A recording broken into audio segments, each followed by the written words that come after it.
What's up, you guys? Sean Ross Sapp, managing editor, FightfulWrestling.com. It is November 22nd. We are here for the Smackdown review podcast. We got a big weekend. We got Smackdown. We've got NXT TakeOver. We've got Survivor Series. Then Monday, we do it all over with Monday Night Raw.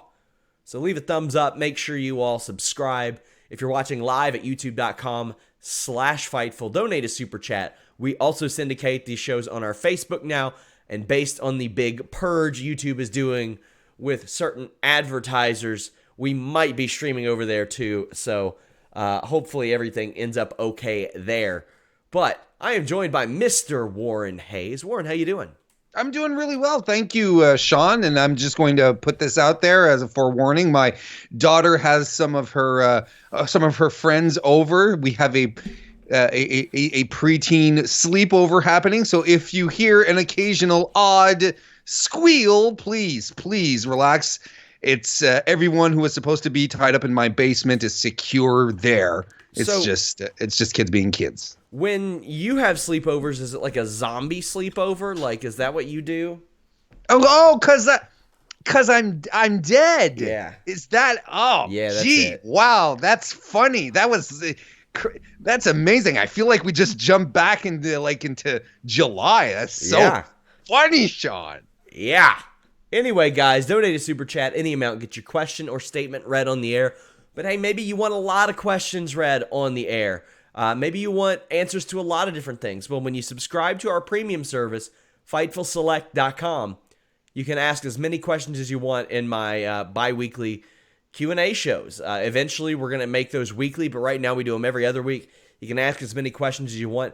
Dare I say, I'll throw it out there. I don't know many other websites that are breaking more news than us these days, Warren. We're doing it a lot. I'll do a little pat myself on the back there. It's worth the subscription. Yep, and certain news outlets have been doing good jobs, mainstream news outlets doing a good job reporting on stuff that Sean and Jeremy have been on for the past couple of weeks. Yeah, we're going to talk about that at the end of the show. Let's get into some super chats. Tim Traver, our boy, says, forgot to say this. My dad's birthday was last Saturday. Happy belated birthday. Happy birthday, Papa Traver. Father. We love Tim around here. We do. Hannah Moore says, I got to see Shawn Michaels tonight and Sting tomorrow. My childhood self is crying and my adult self may also be. Yeah, she's in Chicago.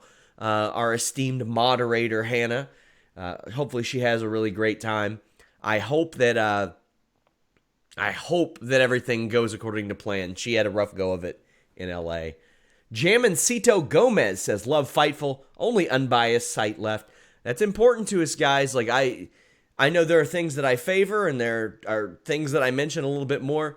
Being unbiased, as Warren knows. Warren knows the drill. He's not biased either. That's why I like having him there. Denise, Jeremy, the same way. Alex is on a show now where he can kind of avoid, he can be as biased as he wants. Avoid that bias, and then he can be as biased as he wants on his own show.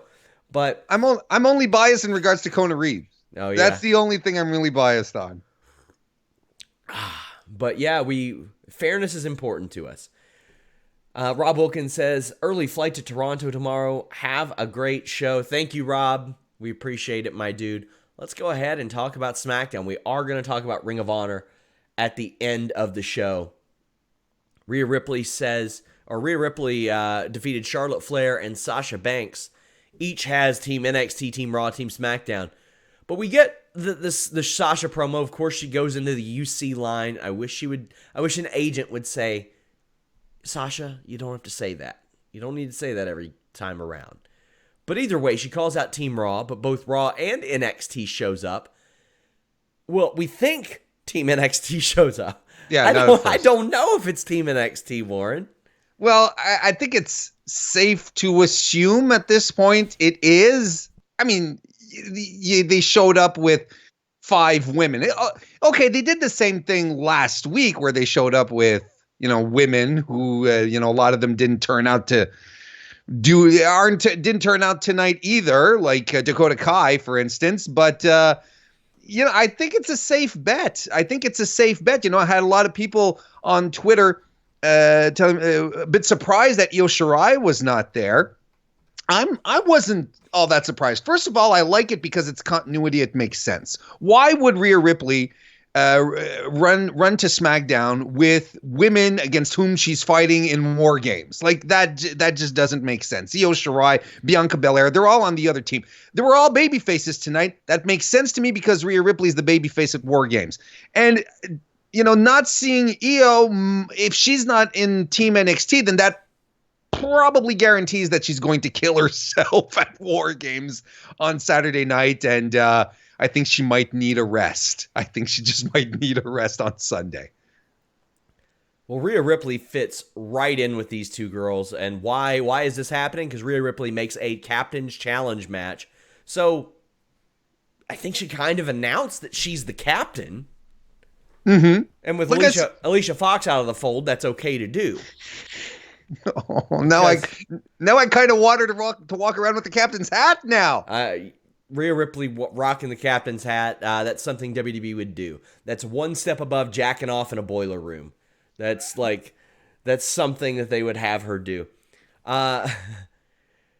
Charlotte is doing the majority of the selling in this match, and Rhea Ripley, like early on, it looked like she could stand to slow down a little bit, but she's just way ahead of where she should be at this age. She's so good, and she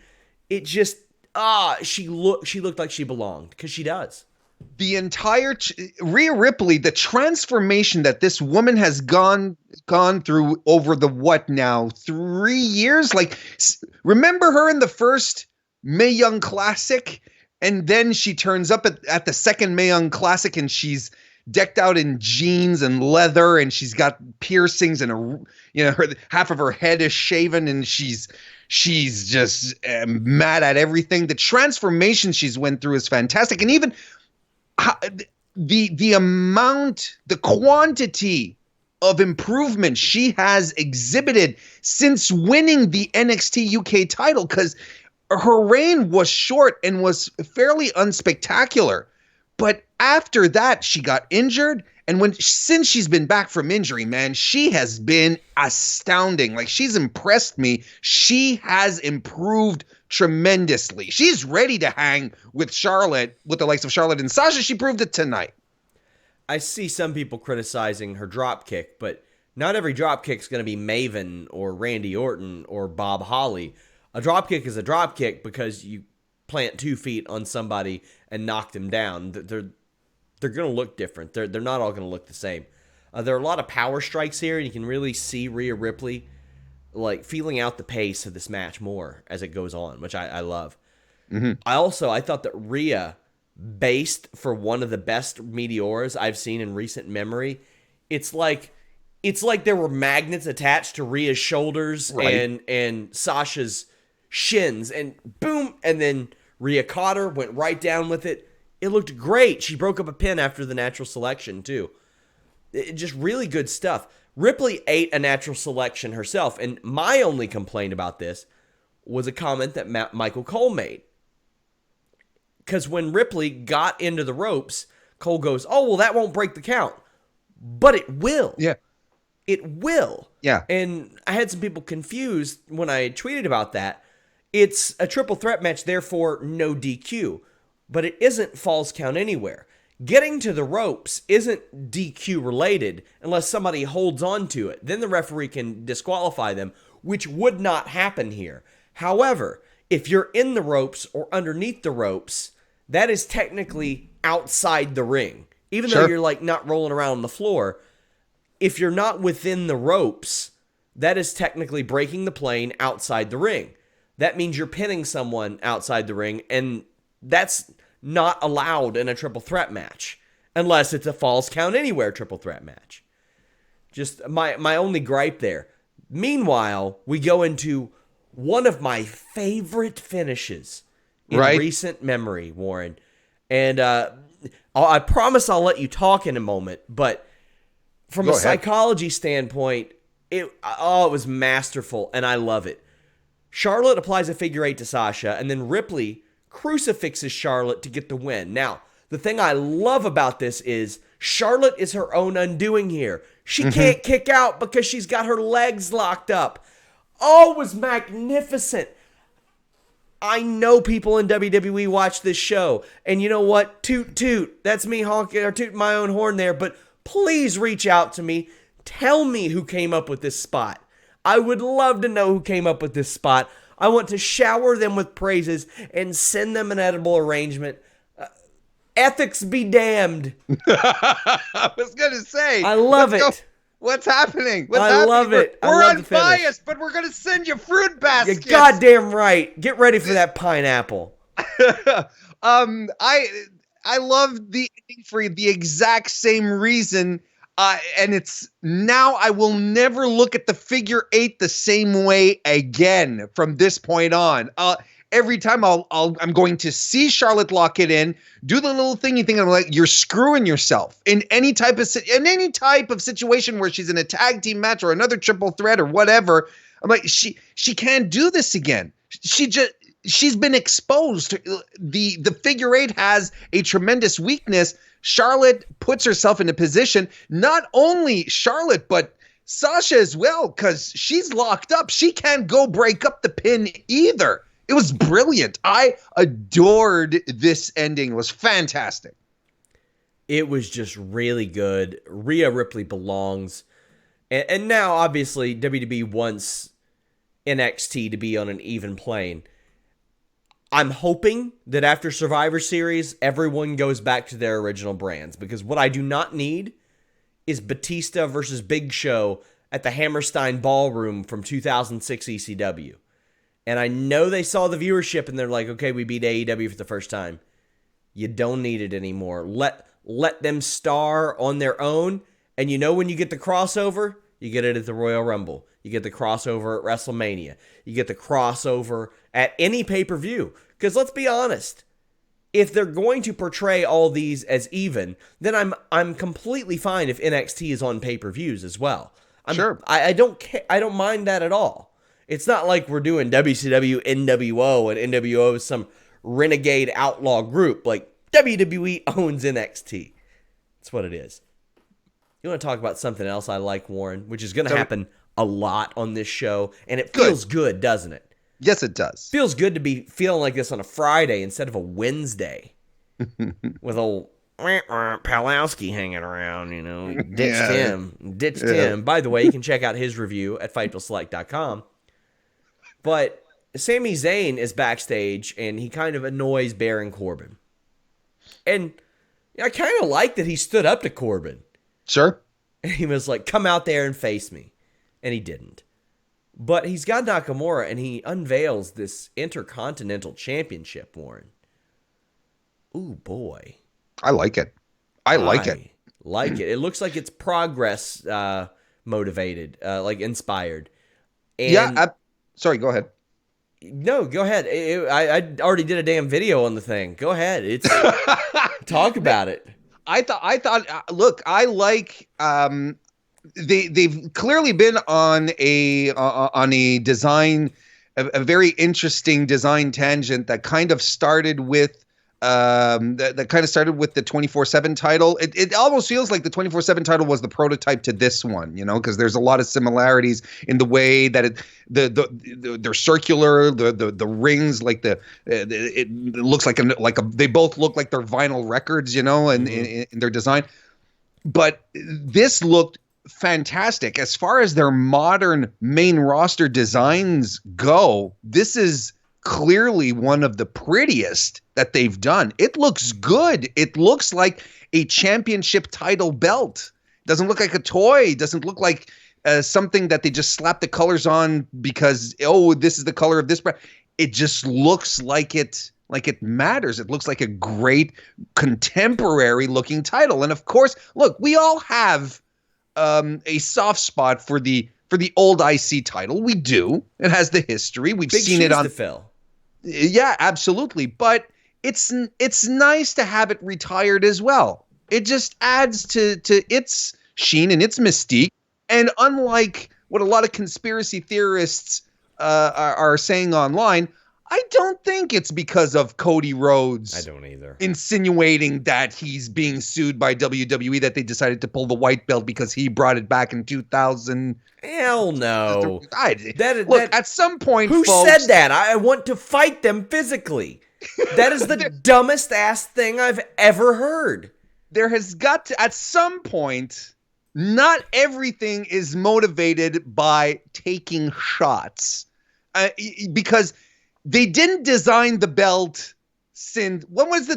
It's been Cody done. talked It's about been it like done for on a while. Monday? I mean, what's that? It's been done for... It was there last week. The title belt was there. Whenever Bray debuted the blue title, it's been there. Tag team titles have been done for a while. They've had titles done. Then Vince sees them and he's like, no way. We're not letting that on TV. And then he scrapped entire title ideas because he didn't like how they looked. Yeah. Now, these are big shoes to fill. The funny thing is, though, I never have heard anybody say, you know what needs a new design? Intercontinental title. Just because that one is so universally loved. The U.S. title, man, it needs it. Yep. It needs it. The tag titles, I'm fine with them since they got the silver and the strap color changes. Since they don't look copper anymore, I'm okay with them. Could they look better? You damn right they could. The 205 Live or the Cruiserweight title, that strap should be black. Yeah, they got to get rid of the purple, especially since it's off the brand now.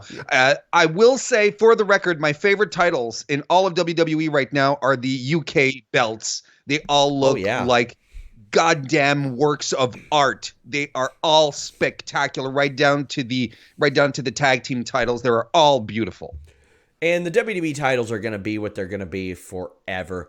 And the reason is when they take those title belts into Good Morning America or Make-A-Wish, they want everybody to see the giant WWE logo. That is the centerpiece anymore. It's not an eagle. It's not whatever else they got. It's not a smoking skull. It is the WWE logo. And I thought they did pretty good. Yep. We have a couple more super chats. Kiwi Rob says, could we see Raw and SmackDown coming to Crash War Games, or will they save it for Sunday? That's a good question, Warren. Take that one. No, I don't think so. I think TakeOver is going to live in its own little bubble. The build-up Survivor Series season this year, as exciting as it has also been very, very confusing. And even, we're not even sure still today who's on the NXT men's team for Survivor Series. So I think they're all going to save it for Sunday, have War Games live in its little bubble, and we'll be okay with that. Yeah, I think maybe they'll do like maybe a backstage attack or something, but that's really about the extent of it. But then again, there's never many shenanigans on TakeOver. That's a good point. It's a good point. They never do much of that. It's very, very strictly focused on the matches. Honestly, I'm not expecting it. Kristen Ashley noticed in the chat that Toni Storm did an interview with WWE.com, confirmed she was on the Team NXT, so that's pretty cool. Aaron J's fan says that Bayley Shayna segment was not good. Let's talk about it. Bayley backstage being interviewed. She's not backing down from Shayna, and she definitely doesn't. Shayna comes out, cuts a promo, and Bayley attacks her from behind. I thought that Bayley did a good job selling the fact of how selling the idea of how intimidating Shayna is, and I thought Shayna did a really good job looking angry. I didn't really have a problem with it. Shayna looked really good. She was able to look mad. Yeah, she always looks mad, but I was a little disappointed with it. Sure. I think I felt it was a this segment here was very lackluster as far as its go home-iness. Something a little more physical, a little more brawlish. So, I get what they're trying to do. Don't get me wrong. I understand that Bayley says she's not she shouldn't be overlooked. She's not the underdog, but in the minds of everyone, she clearly is. And then she goes up against Shayna. That's the point.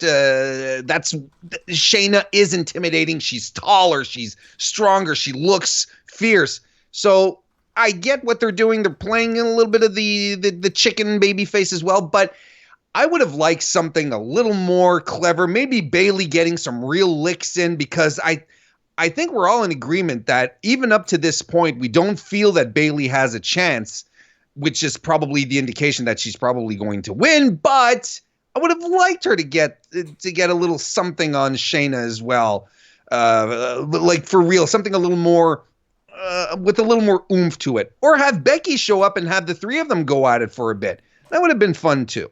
If you want to get a little more oomph to it, then, well, we can't do that right now. I don't want to get our channel pulled. But it's coming, and so can you if you go to Blue. I want to so bad, Warren, but I just can't. I can't perform the way that I want to right now. I know.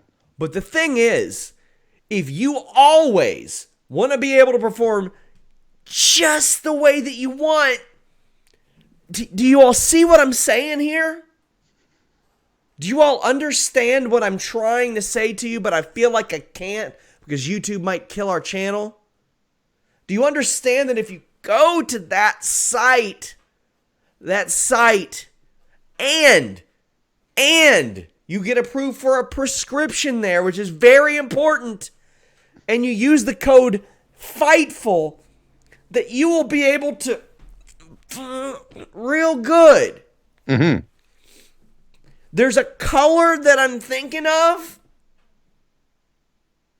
You take it, you put it in your mouth, and you chew on it a little bit, and the thing is, it makes you, and like when you get it, people don't know that you get it. Because they're really good at covering up the fact that you're getting it. You see what I mean? Mm-hmm. But when you get it, boy, is somebody else going to also get it. Like, it's the same color as the Smackdown colors. And, like, it contains things that have been known to work for a very long time. And it can make you work for a very long time. You see what I'm getting at here, guys? Am I making this clear? Am I making this clear as if I'm a part of some sort of agreement in which I should talk about this, but they told me, hey, listen, you can hold off on it if you want. I understand, considering what's going on with YouTube right now.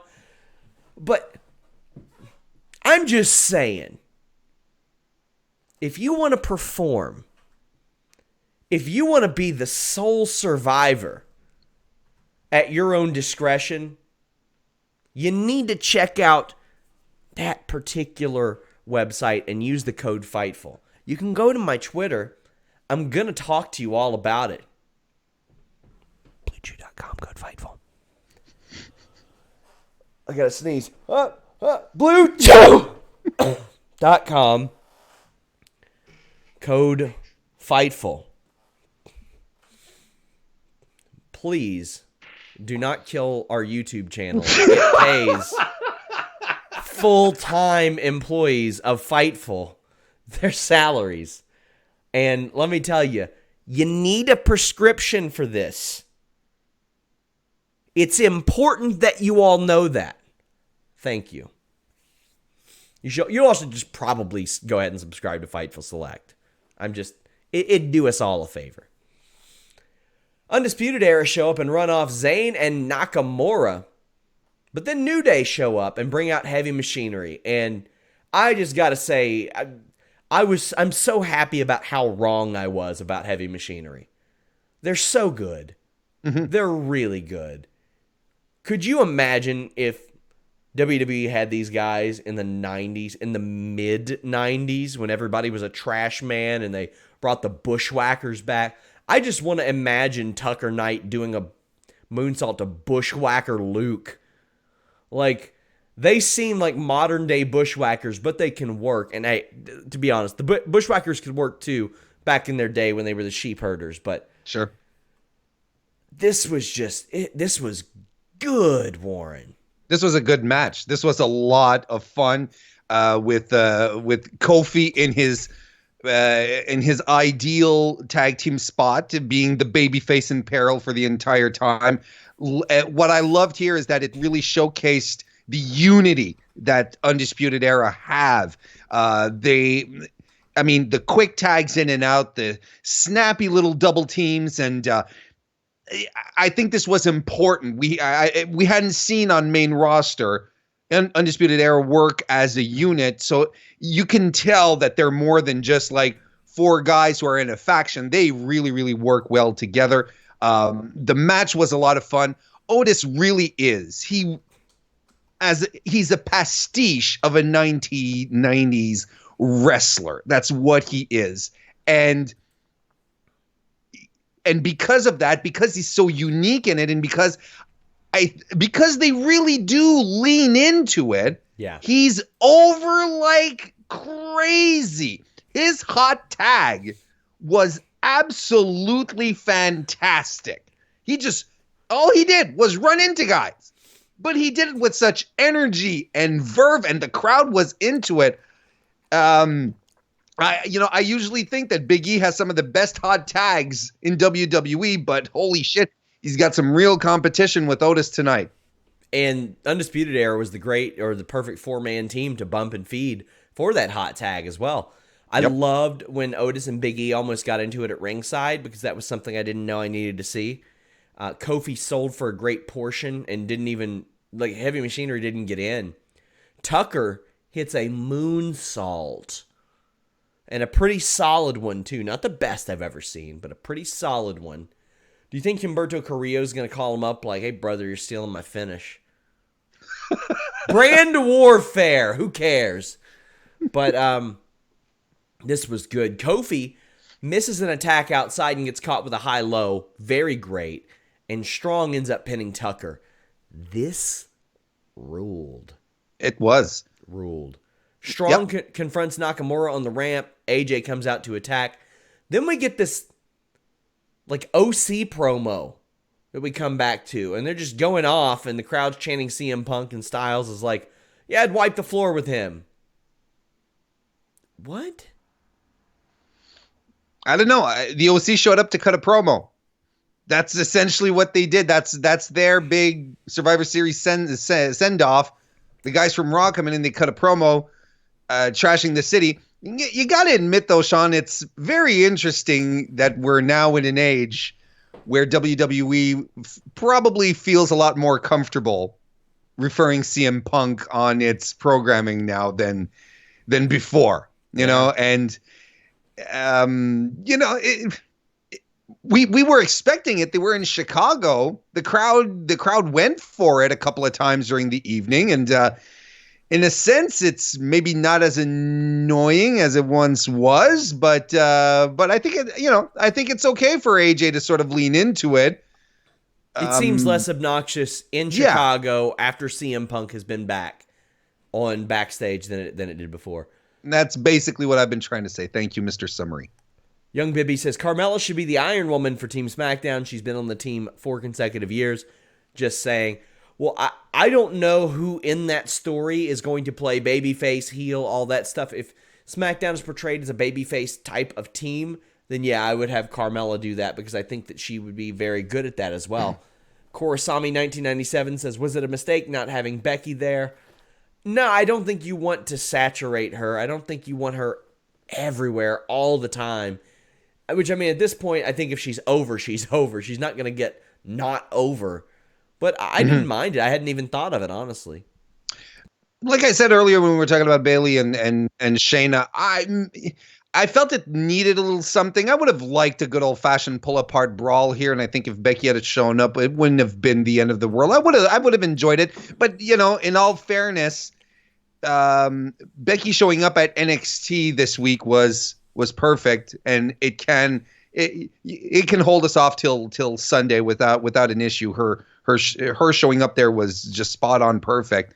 I think if maybe it would have added a little spice to the Bayley Shayna segment. Reminder, guys, if you're watching live on youtube.com/Fightful, donate a super chat, any amount, get your question or statement read on the air. Daniel Bryan comes out and throws to a video. I hate when they do this. Like, they could have just had the video air and they show Daniel Bryan in the ring and he goes, that's why, whatever. But, like, having this guy come all the way to the ring and be like, behold, this highlight film reel in which I apparently had produced. I specifically requested this, and they made it for me. Here you go. That's always so weird to me, Warren. You can imagine Daniel Bryan at his home, having ordered all the footage from the past few weeks, putting it in his computer, opening up VLC, taking out the time codes. Yes. And sending it over to editing. Yeah, I don't like it too. But I'm going to even take you one step ahead. I've never been, well, not never, but I'm not a fan of these recap videos because you can do the same with a very compelling promo. You don't, especially since the feud has only been 2 weeks. It was birthed 2 weeks ago, this feud. Yeah. And last, we had The Miz and Daniel Bryan last week, and now this is where we are tonight. It's not as if it has all this history, despite the fact that it could have history if they wanted to lean into it, but it doesn't. So did we really need a 2-minute recap of what happened? I'd argue no. I'm with you, man. Like, it's overdone. And hey, that's one of the things I like about AEW. You don't see a ton of recap videos on there. Nope. I dig that. I enjoy that. I'm sure that'll draw up some hate comments, but whatever. No, but the point here is just let your wrestlers tell the stories. And for me, this is a Warren Hayes theme. Let your wrestlers tell the stories. You don't have to always lean into artifice to make things work. You can just let your talented people use their talents to tell stories. It's really not, it's not rocket science, and you just allow your people to stretch their legs a little bit and do something a little more creative than what they're usually confronted with. Yeah. So Bray Wyatt doesn't show up when the lights go out. The Miz does, though. And we have a match that at one time, and maybe still, people think, could have been a WrestleMania match. And to be honest, I'm not ready to write that off, because how many times has The Miz just been in the shitter and somehow emerged and been hotter than ever? It feels like it's happened 3 or 4 different times at this point. So I don't have any doubts that sometime over the course of The Miz's new 5-year deal that he's going to emerge from this weird, dumbass babyface run that they have him on because he's got a reality show. And, like, Maurice will be there, and he'll be as hot as ever. I'm okay with that. Cole says that this feud's been going on well over a decade. It has not. In fact, Daniel Bryan debuted, like, less than 10 years ago in WWE. But I get it. Almost a decade, sure. They go through a lot of the hits, and there's a good, like, noise over the crowd. And as Daniel Bryan's about to give in and do the yes drop kick, the lights go out. But I want your thoughts on The Miz's involvement in this and kind of what I had mentioned before. The Miz is clearly in a cool down period right now.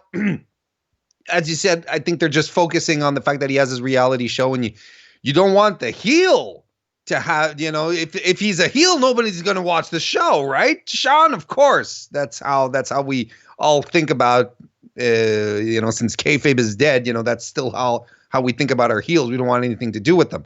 But yeah, the minute that they decide to get The Miz back on the heel side of things, he's going to blow up again. And you can tell in this feud with Daniel Bryan, this ongoing animosity, let's call it that. This ongoing animosity between the two is they're still doing it. They're still in the long term, they're going for the long haul here, and they can reactivate it at any given moment. You can tell here, they're just like on the Miz TV segment last week, they're prime on each other. They're just ready to talk over each other and go back to talking smack from a couple of years ago. one of the biggest bungles that WWE had was the return of Daniel Bryan, not following, giving him his feud with Big Cass, his big first feud after returning from injury, and then bungling through the Miz feud where they had the wives involved. It wasn't the Miz Daniel Bryan feud that we wanted, nor did we deserve, nor did those two guys deserve, because they did a fantastic job keeping this feud alive, despite the fact that Daniel Bryan was injured, everyone was saying he'd never wrestle again, so on and so forth.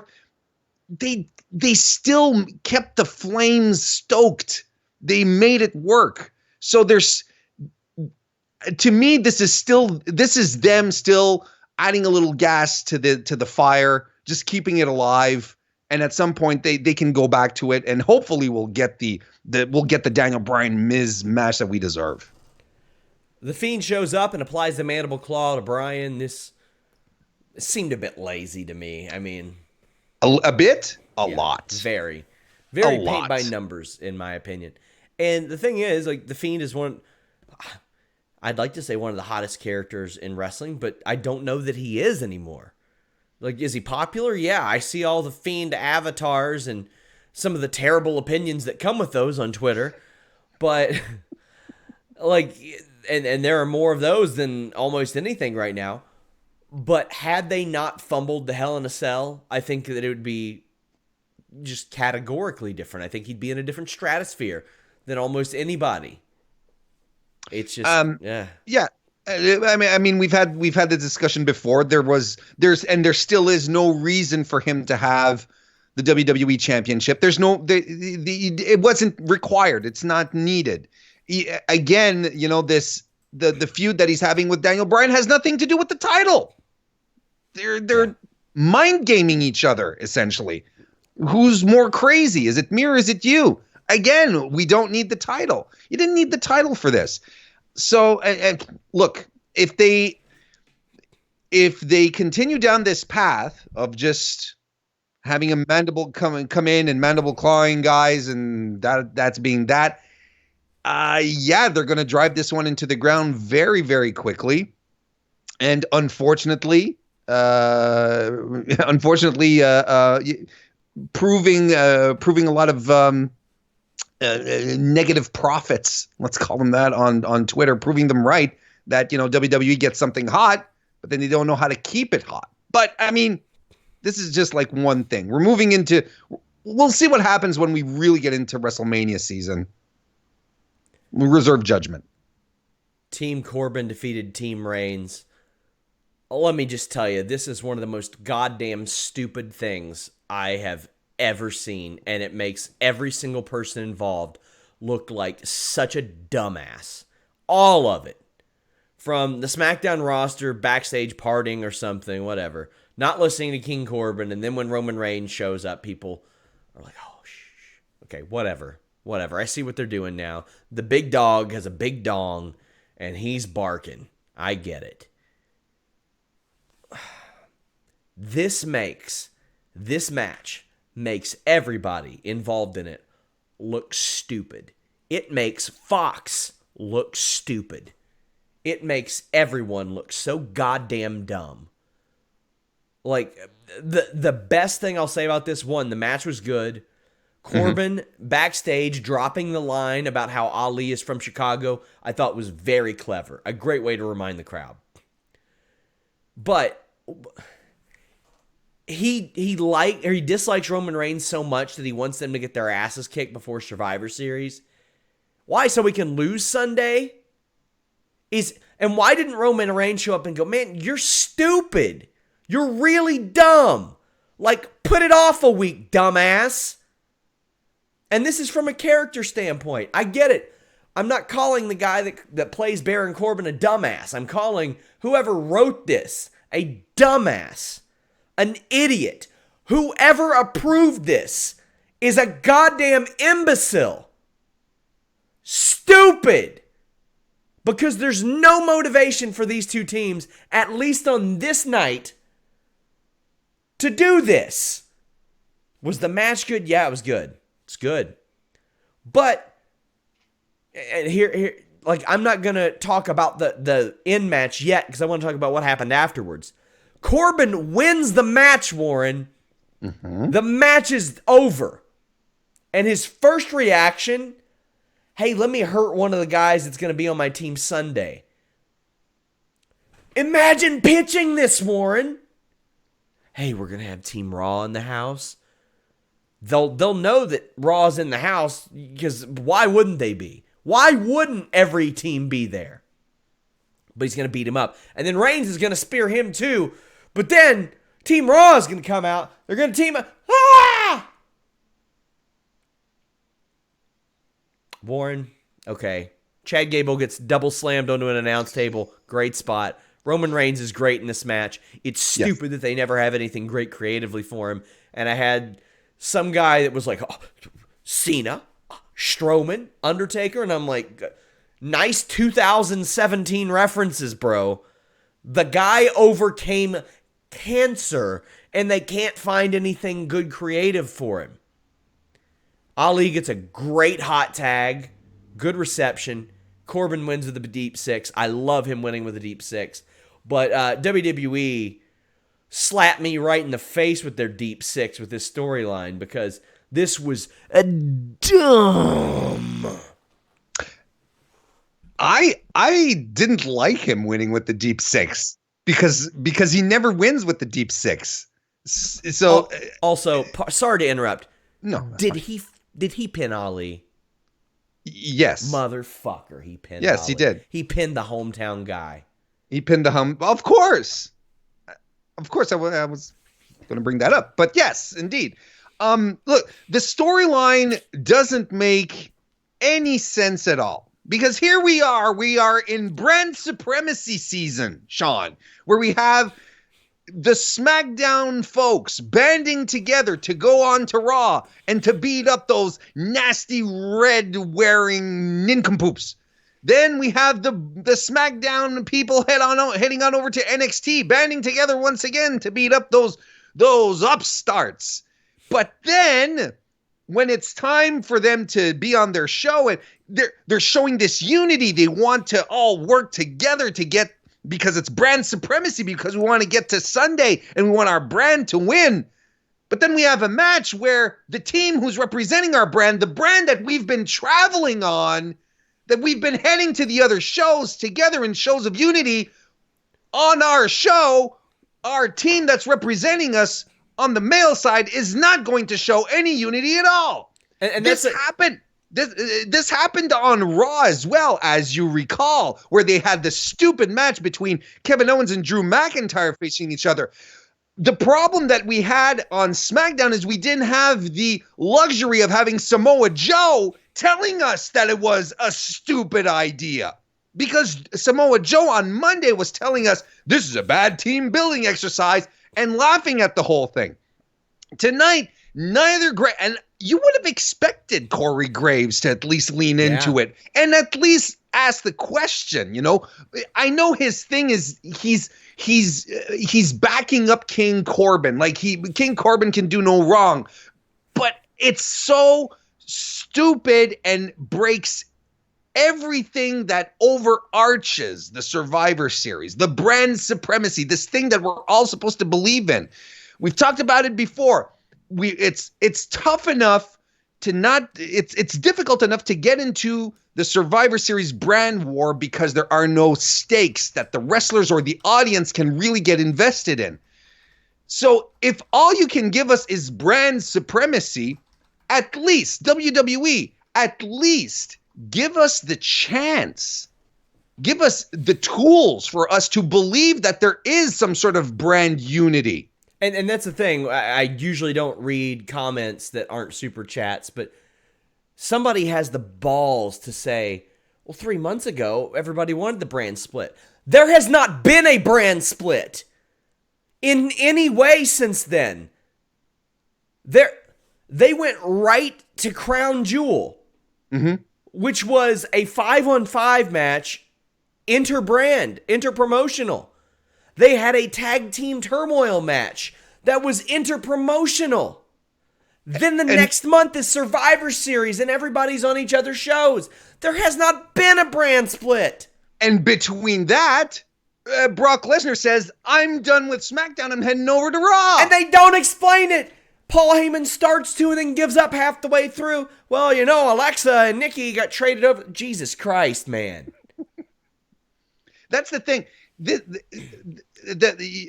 And you're nailing something. Titus very O'Neil drafted here. in the 12th round before Baron Corbin. Where's he been?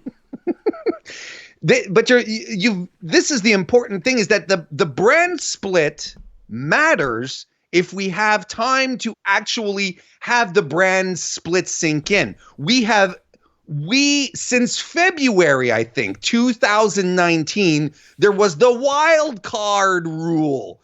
And then the wild card rule became so ambiguous that people were just flip-flopping right and left, and we weren't even using the term wild card on TV anymore until we got to the brand split and everything got split. So we're not even used to we haven't grown into the habit of watching two separate brands and clearly seeing those divisions between them. It's been happening for a year, though, Warren.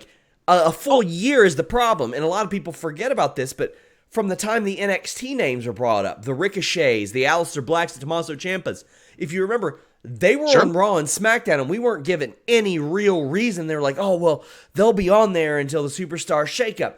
Then we get the Superstar Shakeup, and they, pardon my language, they fucked it up so bad that they brought people over. They didn't, and I had people saying, oh, it was thought through within the company. Well, you didn't do a good job because you had to send people back. Then they did the wild card. Then they did the draft, and they made a joke out of their own draft by having Brock Lesnar jump right back over. Just no reason. Top draft pick. It's just so dumb, man. And then I got these people that are saying, brand supremacy, what more do you want? They care about their brand. They care about their brand. Did they care about their brand when Ric Flair and Hulk Hogan said, no, come wrestle for me? No, it doesn't make any sense. It doesn't make a damn sense. And people saying, take a breath, it'll be okay. Do you know what our jobs are here? Do you know why we're here? I could just not talk on this show, and I'm sure a couple people would like that, but man, they have bastardized the brand split for a full year at this point. Mm-hmm. A full year. They did it with NXT. They did it with the shakeup. They did it with the wild card. They did it with their own draft. And they're doing it here. And the thing is, had 2 or 3 of those 4 things happen before, I would have had a much less problem with this. But when they're saying brand supremacy matters, it's the only thing that matters. But you've still got Baron Corbin doing everything he can to reduce his team and his own chances at winning. It just makes him look like the biggest dumbass in the world. And then the question that we can legitimately ask ourselves is, why should we care? Why should we care if the wrestlers involved in the matches don't care? Well, he's a heel. But the heels are with the baby faces beating up the other brands. The only person who said anything about brand supremacy was Becky Lynch on Monday, where she says that she didn't care about it. She just cares about kicking people's teeth in. And it works in her character. And this is something I can get behind. But as far as everyone else, just make these matches matter for a reason. And that's there's motivation that is lacking for all superstars involved, for all the wrestlers involved here. Just give them one reason to care. And brand supremacy is way too vague. It's literally Vince McMahon as Caesar looking over his minions and saying, fight for my amusement. That's what the brand supremacy ultimately is. And there are always people that feel some kind of way about us talking about this stuff. They're like, relax, it's sports entertainment. This is our jobs. We're supposed to talk about these things. And I've got people that are saying, well, Brock can do whatever he wants. No, that's a stupid fucking reason.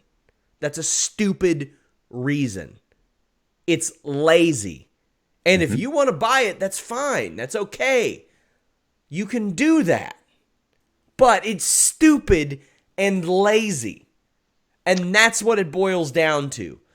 it wasn't like that idea got brought up. Well, Brock switches. Why? How? And somebody goes, because he does whatever he wants. And then everybody went, holy shit, standing ovation in the writer's room. Wow, why didn't we think of that?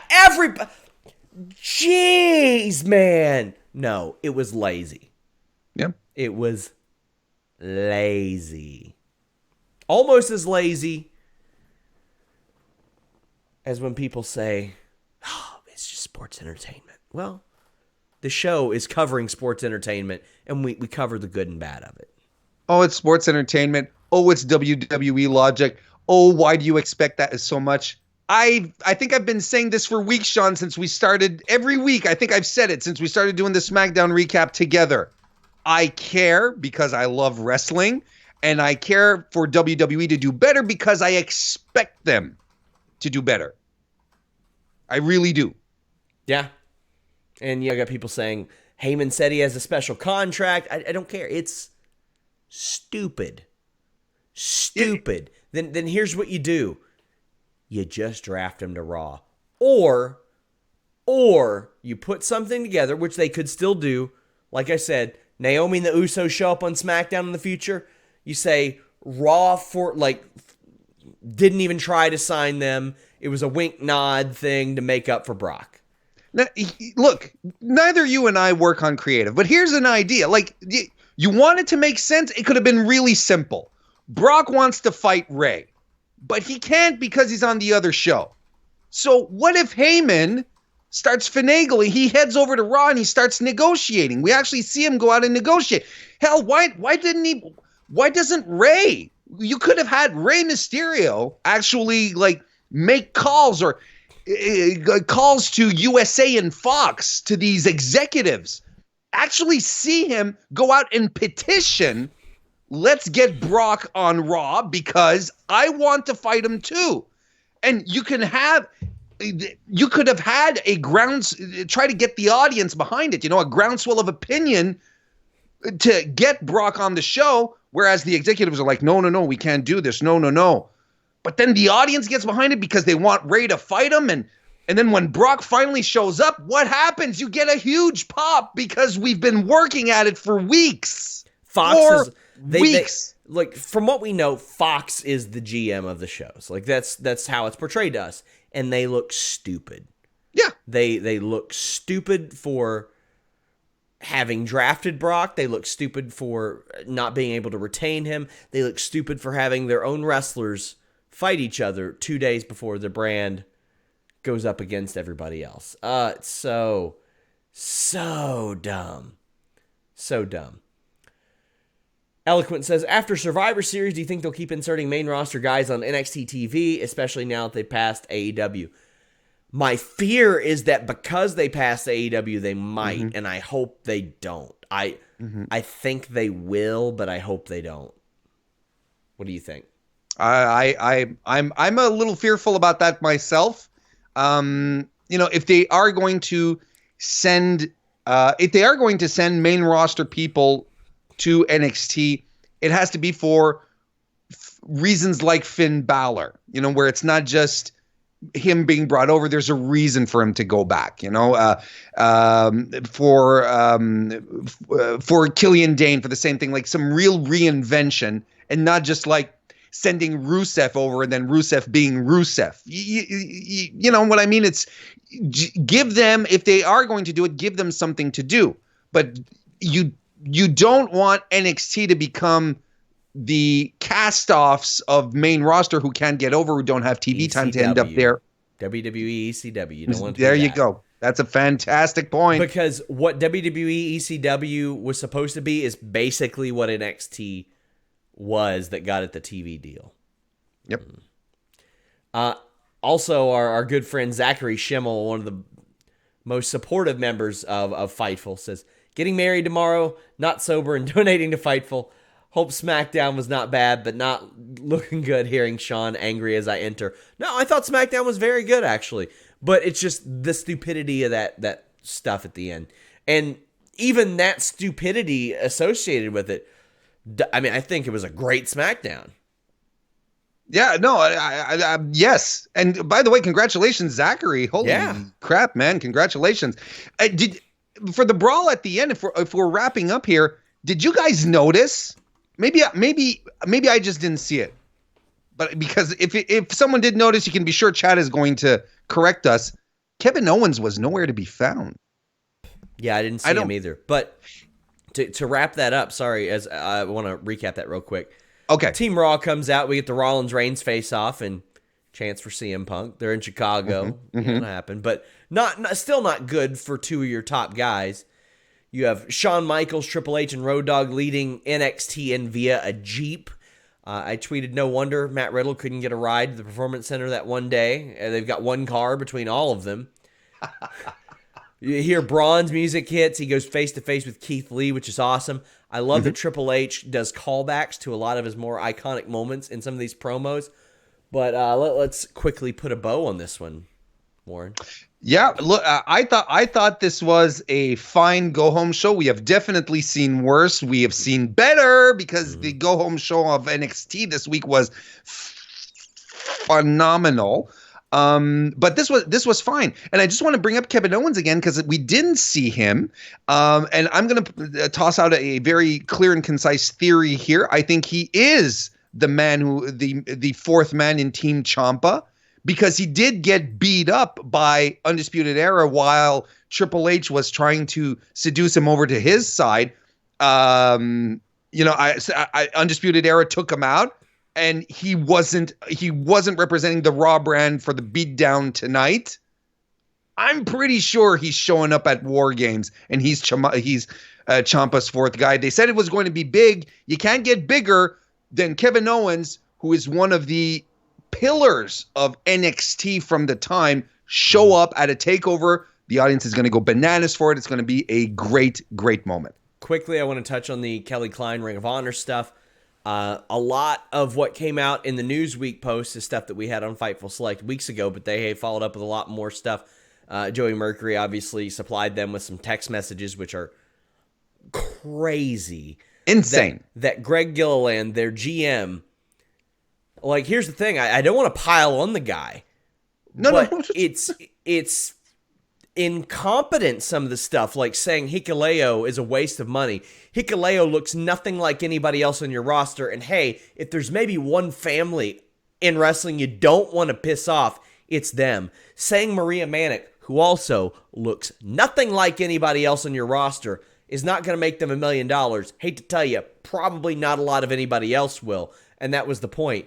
But you just lost a bunch of people that definitely did make you millions of dollars and would have, and you're trying to build that back up. Letting her contract lapse, dumb. Terminating Kelly Klein, and that's what it is. If you don't renew your women's champion that you've been protecting and pushing for years, that is a firing. That is ill-advised. And I've got a bunch more coming to Fightful Select this weekend, guys. Subscribe. I'm just telling you, do it. I'm working on it right now. Ooh, boy. Warren, I'd love your quick thoughts on this. I think that what's stood out most here is Gilliland's comments and his overall incompetency. I don't care about piling on here. The comments that they gave to the Newsweek article. By the way, rejected all overtures for comment from me for weeks. Sure. Well, there you go. What they got here, what they ended up saying in the article, especially when they started talking about salaries, they were basically said, hey, Kelly was asking for much more than what she wanted. She made $20,000 a year, then she wanted $50,000 for exclusive. I mean, we cap our women much lower than that, and most men don't even make $20,000. And I'm like, how stupid is that comment? They put so many dumb things in writing, so many dumb things, and they did, and they were asked for their CTE protocol, and they didn't provide it. Yep, correct. I asked them twice myself. No response. Well, I hope I got a response from you guys. Saturday, Sunday, be here. Thumbs up. Leave a comment in the comment section below. Until next time, we're out.